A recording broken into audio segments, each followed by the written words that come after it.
Halo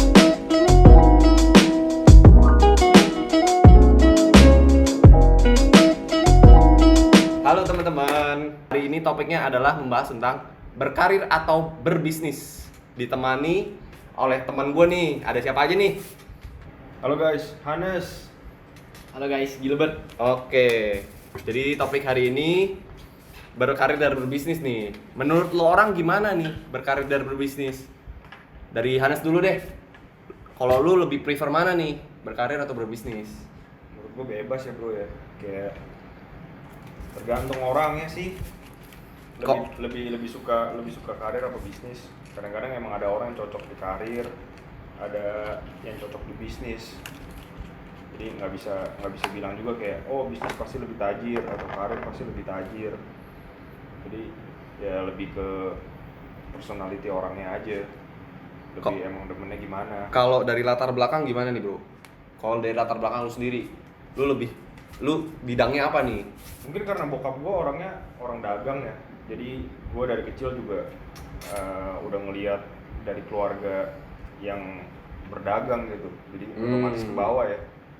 Sekarang jadinya karena udah dididik sama bokap yang punya backgroundnya emang dagang, jadi otomatis jadi ke bawah aja gitu. Lu gimana nih Bro Gilbert nih? Kalau gue, karena kan gue masih anak kuliahan nih. Oke. Pasti lebih ngarah ke berkarir dibanding berbisnis. Jadi Apa tuh? part time ya, part time. Part-time. Nah, itu lu nggak coba-coba gitu? Kalau part time kan udah sempet pernah coba sih, cuman jatuhnya kayak apa ya? Lebih capek sih, sama pendapatannya nggak sebanding dengan tenaga yang udah lu keluarkan. Jadi menurut lu part time itu nggak sebanding? Bukan nggak sebanding, lebih cari ke pengalaman sih. Oh, lebih cari Iya, pengalaman. paling gitu aja. Tapi nggak pernah magang kayak coba ke perusahaan atau apa gitu? Perusahaan belum. Oke. Kira-kira keuntungan lu berdagang nih yang udah selama ini lu rintis, apa aja nih keuntungan yang udah lu dapat nih? Kan lu pasti udah lulus, keuntungan lu berbisnis, suka dukanya itu apa sih kira-kira? Sebenarnya gue pertama kali nyoba jualan tuh jualan iPhone dulu. Jadi kebetulan gue kuliah di Australia. Terus awal mulanya gara-gara temen sih, diajakin dari temen gue yang di sana. Mau nggak coba-coba bawa iPhone ke Indo buat jualan gitu. Jadi gue mulai pertama kali itu mau nyoba dari pas zamannya iPhone 6s. Cuma pada zaman itu gue ketinggalan. Gara-gara gue telat diajakinnya. Jadi mau nggak mau gue mulai tahun depannya di iPhone 7. Itu gue lupa tahun berapa. Cuma itu gue posisi masih kuliah semester akhir deh kayaknya. Gue coba bawa ke Indo, jualan di Indo dan ngerasain wah enak ya ternyata. Maksudnya jualannya cuma pakai online Instagram, tapi dapat profitnya lumayan. Terus waktu itu juga gue pikir kan gara-gara ada uang nganggur kan, biasa bokap gue sekali transfer buat gue hidup, daripada nggak kepake ya udah gue puter aja buat beli iPhone gitu. Waktu itu ya kalau suka duka paling bingung kalau stok yang gua stok waktu itu karena kan sistemnya PO ya di sana. Jadi kita tuh ngincernya market orang-orang yang mau bayar lebih mahal untuk dapat barang lebih dulu. Waktu itu lebih cepat ya berarti ya. Iya, jadi mereka berani bayar lebih mahal buat dapat barang di awal. Nah, jadi gua ngelihat orang-orang Indo banyak istilahnya yang suka untuk mungkin gengsi kali ya. Gengsi mereka, "Woi, gua udah punya iPhone dulu nih, di saat yang lain belum punya" gitu kan. Jadi ada aja gitu yang beli. Nah cuma yang bingungnya kalau misalkan gue PO kan gue harus nebak dong yang mana nih yang kira-kira orang-orang suka gitu, tipe yang mana. Mau nggak mau kan spekulasi karena lu nggak bisa nunggu orang pesen baru order karena susah juga barangnya. Barangnya susah juga ya, Iya. pas PO itu ya. Jadi Apple kan juga dia pinter ya, maksudnya biar hype-nya agak lama, jadi mereka agak pirit-pirit nih jualnya. Jadi mau nggak mau biar lu bisa dapet cepet barang, lu harus PO dulu di awal, gitu. Otomatis nyetok. Nah kalau misalkan ada yang kira-kira lu bisa salah prediksi gitulah ya kira-kira, nah itu yang agak ngerepotin sih. Gimana lu buang barangnya gitu. Masuk ke Indo tuh gampang banget dong berarti iPhone di luar gitu ke sini. Waktu itu, nah karena pertama kali gue waktu itu belum ngerti apa-apa, gue masih awalnya dikit-dikit dulu, mungkin masih sekitar belasan HP kali waktu itu gue sempet bawa ke sini. Belum pakai jalur khusus lah kita bilangnya gitu, masih pakai. Wah itu juga ngeri banget sih. Iya. Kayak gue bener-bener ngerasain bawa iPhone tuh kayak smuggler bro, kayak penyelundup jadinya. Penyelundup gelap ya berarti ya. Iya, karena gue ngeri kan kalau misalkan nanti lu kena random check di custom, bisa aja lu mau untung malah jadi buntung gitu. Oke. Karena kan kita dapat profitnya kan dari kita nggak bayar pajak istilahnya, kayak gitu. Berarti dari luar kan email udah diblok-blokin nih masuk sini kan. Iya, itu baru-baru ini sih. Itu baru-baru ini kayak mungkin tahun 2020 tahun lalu ya. Iya. Makanya udah nggak bisa tuh yang masuk-masukin gitu. Malah kan ada yang kejeblos kan. iPhone 12 benar. malah PO dari luar malah pas jatuh ke sini malah lebih mahal ya. Malah yang dijual di distributor ya. Iya. Terus kalau dari kerugiannya sendiri kalau misalnya lu berdagang nih apa nih? Kalau berdagang ya suka dukanya apa ya, suka duka banyak sih sebenarnya bro. Cuma balik lagi ya, lu mau ngapain aja kan pasti ada resiko. Oke, high risk high return sih ya. Iya. High risk high return ya. Maksudnya ya barang yang lu dagang mungkin makin gede returnnya, makin gede resikonya juga kayak gitu kan. Jadi sebenarnya ya kalau suka duka ya pasti ada lah, plus minus pasti ada. Nggak bisa dipungkiri lah itu. Cuma balik lagi kan sebenarnya tujuan lu berdagang tuh mau apa sih gitu. Kembali lagi goalsnya apa gitu kan. Iya, mau untuk apa gitu. Kalau maksudnya kita ngomongin buat sekedar cari uang, ya gue yakin lah, maksudnya orang bisa mikir kok. Lu mau cari uang di Indonesia nih mau gimana aja caranya bisa gitu. Kalau lu mau kerja sama mau agak kreatif dikit aja, pasti bisa. mau ngapain aja pasti bisa cari uang gitu. Kalau Udah banyak sih sebenarnya yang kreatif itu justru yang bisa cari uang ya berarti. Iya, yang penting ya. lu mau gerak aja gitu. Kalau semasa kuliah berarti cuma jagang iPhone dong nih, nggak pernah tuh namanya kayak kalau Gilbert ini kan tadi kan part time tuh. Nggak pernah tuh part time gitu, nggak pernah. Pernah sih gue dulu di restoran. Lu juga pernah kan kalau nggak salah? Pernah. Kalau gua kan tapi di Indo Hadi Kitchen. Oh di Hadi. Oh. Oke. Lama nggak tuh Bet di sana bro? Lumayan lama, dibilang lama sih oke lah, lama. Pas lu di situ pengalaman lu gimana? Wah, ngaco sih. Capek gimana? Capeknya capek banget. Kerja kitchen ya soalnya? Kitchen sih enggak, kalau sistemnya dia di kitchen kemarin tuh di rolling, jadi kadang hari ini lu kasir, minggu ini misalnya kasir, minggu depan lu bisa aja di bagian wrapping, bisa aja minggu depan lu di bagian yang ngambil toppingnya itu.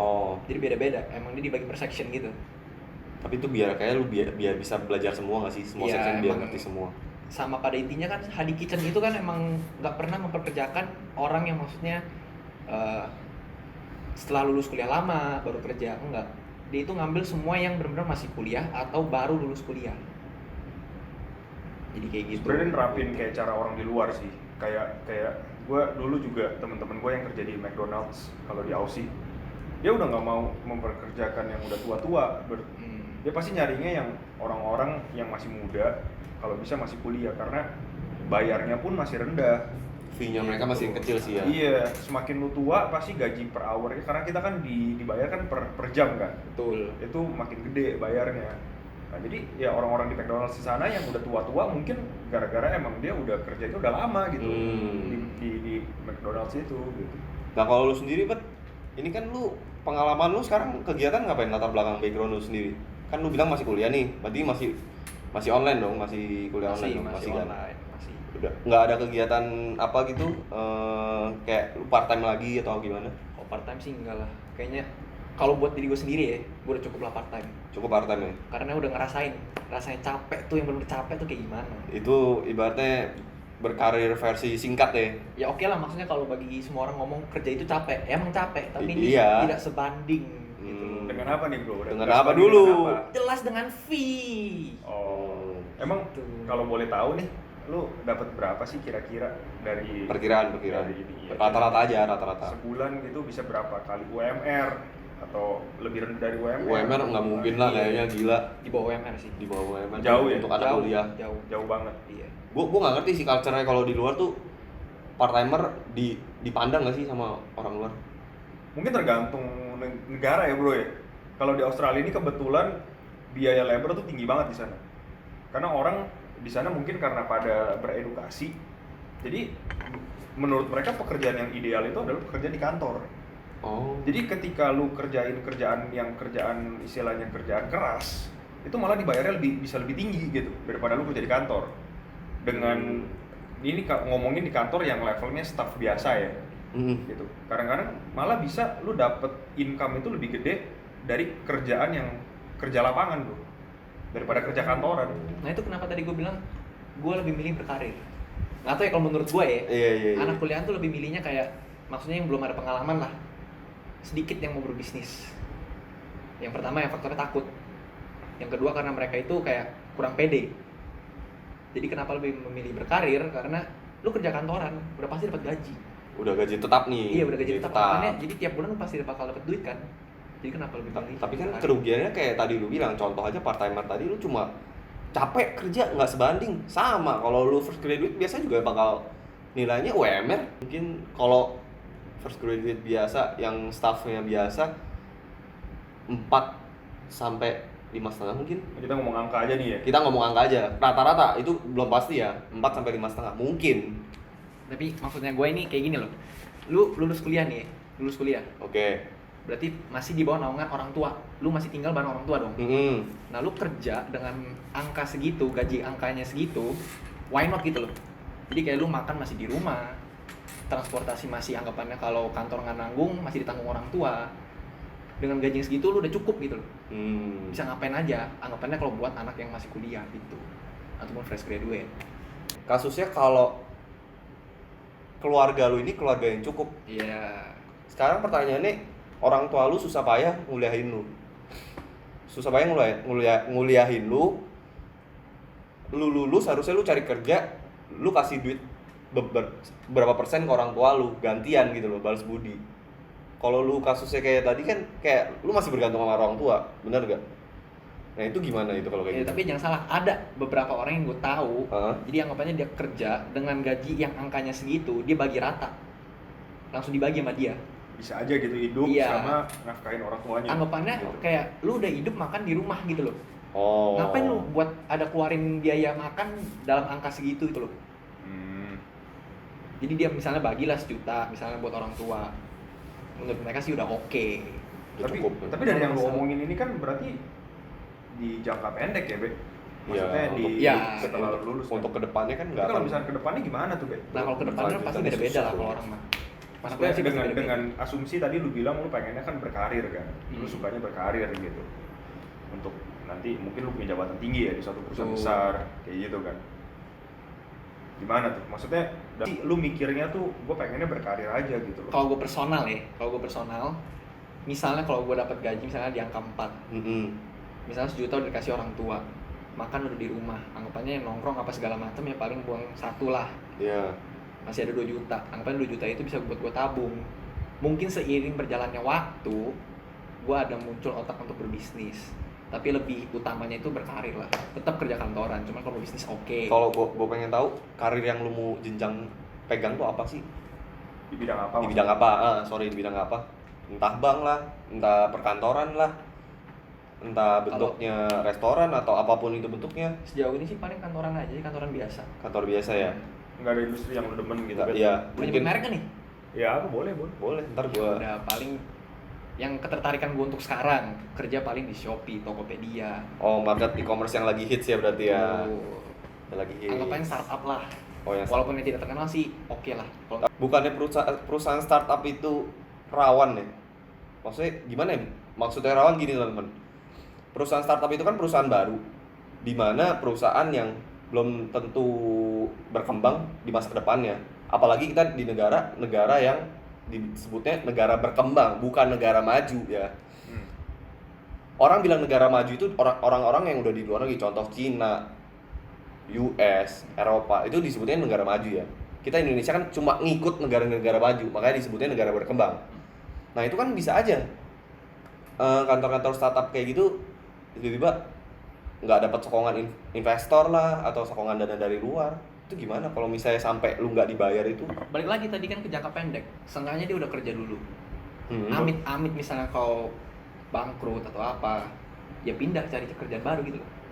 Lebih aman lah, karena istilahnya dia kan cuma staff ya. Mungkin beda kalau misalkan dia jadi investornya bro, mungkin dia Pusing juga, kalau iya, kita iya. jalan. Cuma menurut gua agak aman juga sih, maksudnya ya itu safety yang didapetin sama maksudnya kalau Jenjang emang karir. mau berkarir ya. Jenjang karir Ya bahasa kasarnya income berbisnis itu nggak stabil, income yang Iya. karir lebih stabil. Lebih stabil. Maksudnya ya dia mau pindah pun juga dia udah punya resume kan paling enggak tuh. Tapi kok